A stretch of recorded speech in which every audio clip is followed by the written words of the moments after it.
Assalamualaikum warahmatullahi wabarakatuh. Hello students, how are you today? Come back with me with Ustazah Indah. We will learn about English. Back to the chapter 3, part B, label, text of medicine. Halo anak-anak Ustazah. Kembali lagi dengan Ustazah. Kita akan belajar bahasa Inggris. Bab ketiga bagian B tentang label text untuk obat-obatan.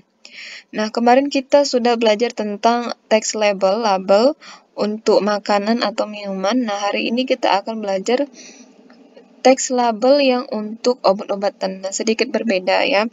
Karena di label obat-obatan ini ada yang namanya komposisi dosis dan juga cara penggunaan.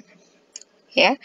After you watch this video, I hope you can, setelah kamu menonton video ini, kamu dapat memahami fungsi sosial, struktur teks, dan unsur kebahasaan teks khusus dalam bentuk label terkait obat-obatan, makanan, dan minuman. But before we start our lesson, let's start with basmalah. Bismillahirrahmanirrahim. Nah, sebelum itu, seperti biasa, Ustazah akan membagikan sedikit kutipan Quran suci ya tentang makanan halal. Allah Subhanahu wa taala memerintahkan umat muslim untuk makan makanan yang halal, yang baik, dan jangan mengikuti setan karena dia yang musuh yang nyata. Allah Subhanahu wa taala berfirman dalam Quran surah Al-Baqarah ayat 168,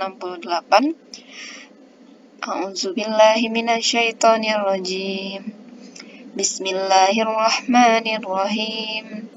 Ya ayyuhan nasu kulu mimma fil ardi halalan thayyiban wa la tattabi'u khutuwatis syaitan innahu lakum aduwwum mubin. Yang artinya, wahai manusia, makanlah dari makanan yang halal dan baik yang terdapat di bumi, dan janganlah kamu mengikuti langkah-langkah setan. Sungguh setan itu musuh yang nyata bagimu. Kategori makanan halal menurut Islam ditentukan dari proses pembuatannya, zat atau sumber, dan cara mendapatkannya. Sebagai contoh, makanan yang sumbernya halal tetapi didapat dengan perbuatan mencuri bukan lagi kategori makanan halal. Dalam Al-Quran dan hadis secara gamblang dimenjelaskan, makanan halal ini meliputi makanan yang tidak memberi mudarat, tidak diharamkan oleh Allah dan Rasulullah, hewan ternak, hewan yang hidup di air, dan hewan hasil buruan dari hutan, termasuk ikan, belalang, dan segala yang tidak menjijikkan. Alright, students, nah kita masuk ya ke pembelajaran hari ini. Nah, di sini Ustazah akan bagikan sebuah teks label tentang obat batuk. Ya. Nah, bisa kalian lihat bagian ini disebut a name and brand of product, nama dan merek dari produknya. Nah, namanya Vapodrops plus Cough Fix. Ya. Selanjutnya ada bagian description atau penjelasan. Penjelasan mengenai obat ini untuk meredakan apa? Contohnya ya, sore throat often arrive with a cough and blocked nose. Ya, ini meredakan batuk, memulihkan hidung tersumbat, meredakan tenggorokan yang sakit. Ya, ini bagian deskripsi atau penjelasan. Nah, selanjutnya adalah bagian direction to serve, dosis ya. Petunjuk penggunaan, ada dosis. Adults and children over 6 years, dissolve 1 lozenges in your mouth every 2 hours as needed. Konsumsilah 1 permen, ya, 1 dosis atau 1 tablet setiap 2 jam. Kapan diperlukan gitu ya, untuk dewasa dan anak-anak yang umurnya lebih dari 6 tahun. Itu dia ya. Selanjutnya ada bagian ingredients. Nah, obat ini bahan-bahannya apa aja, mengandung apa, ini dia. Nah, selanjutnya ada warning. Warning itu peringatan, ya kan?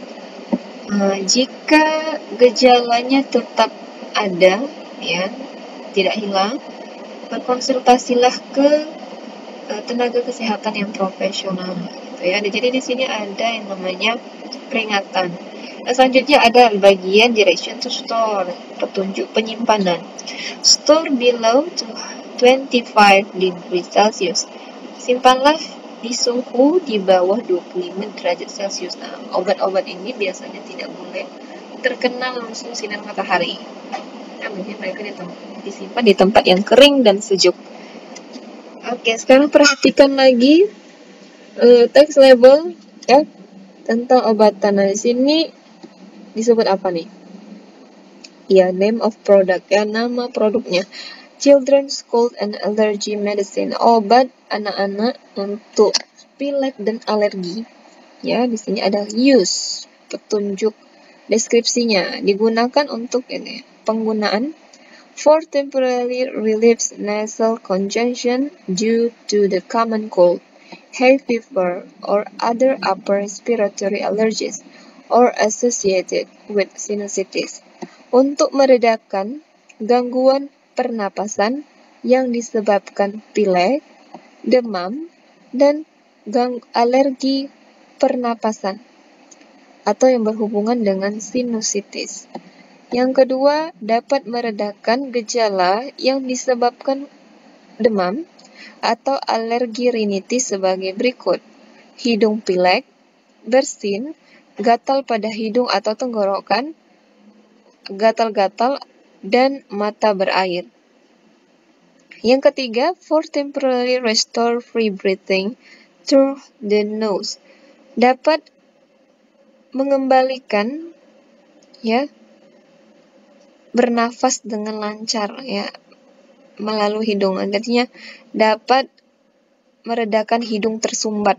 Artinya ya. Selanjutnya ada direction, petunjuk penggunaan. Do not take more than 4 doses in any 24-hour period. Jangan dikonsumsi lebih dari 4 kali dosis dalam waktu 24 jam. Dosisnya, dosage sebagai berikut. Here are some dosage of children cold and allergy medicine. Berikut adalah dosis dari obat pilek dan alergi. Yang pertama, for adults and children over 12 years is 4 teaspoon every 4 hours. Ya, untuk orang dewasa dan anak-anak di atas umur 12 tahun itu diharuskan mengkonsumsi 4 sendok teh teaspoon setiap 4 jam. Sedangkan for children 6 to under 12 year is 2 teaspoon every 4 hour. Untuk anak-anak umur 6 dan di bawah 12 tahun, dosisnya itu 2 sendok teh setiap 4 jam. Nah, yang terakhir, for children under 6 years is ask a doctor. Untuk anak-anak yang umurnya di bawah 6 tahun, diharuskan untuk berkonsultasi dengan dokter. Nah, itulah dia ya contohnya dari label obat-obatan. Yap. Nah, selanjutnya kita masuk ke bagian kuis ya. Tugas yang ke-6. Do the tasks individual activity in your LKS book, page 23. Kerjakan tugas individual activity yang ada di buku LKS, halaman 23. Langsung kerjakan di LKS. Okay, students, that's all for today. I hope you can understand. If you have any question, please ask me. See you next week. Thank you for your attention. Assalamualaikum warahmatullahi wabarakatuh.